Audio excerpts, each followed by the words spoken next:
வணக்கம். இன்றைக்கி என்ன சமையல்னு பார்க்கலாம் வாங்கம்மா. எப்பயும் போல் தூயமல்லி அரிசி சாதம்.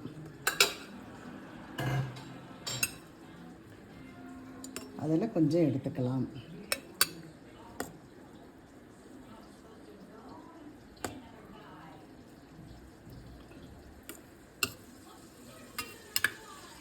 அடுத்து இன்றைக்கி முருங்கைக்காய் சாம்பார் சூப்பராக வச்சுருக்கோம்மா. ரொம்ப மணமாகவும் சுவையாகவும் நல்லா இருக்குது. முருங்கைக்காய் சாம்பார் கொஞ்சம் எடுத்துக்கலாம்.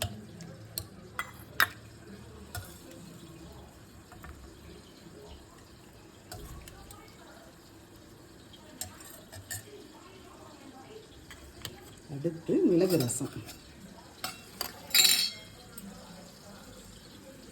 அது கொஞ்சம் எடுத்துக்கலாம். நல்ல சூடான மிளகு ரசம். அடுத்து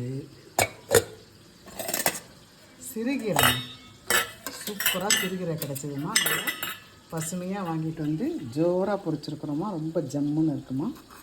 அதில் கொஞ்சம் எடுத்துக்கலாம்.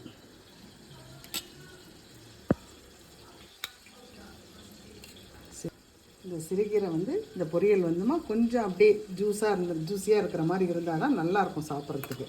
ரொம்ப போட்டு ஃப்ரை பண்ணாத வர வர நாக்கிட்டால் நல்லா இருக்காதுமா. இது சூப்பராக இருக்கும் சிறுகீரை பொரியல். அடுத்து பாறை மீன் வறுவல்மா, சூப்பராக கிடச்சிதுமா. பாறை மீன் வாங்கி வறுத்துருக்குறோம்மா, ஜம்முன்னு இருக்குமா. அவ்வளோதாம்மா இன்றைக்கி எங்கள் வீட்டு சமையல்.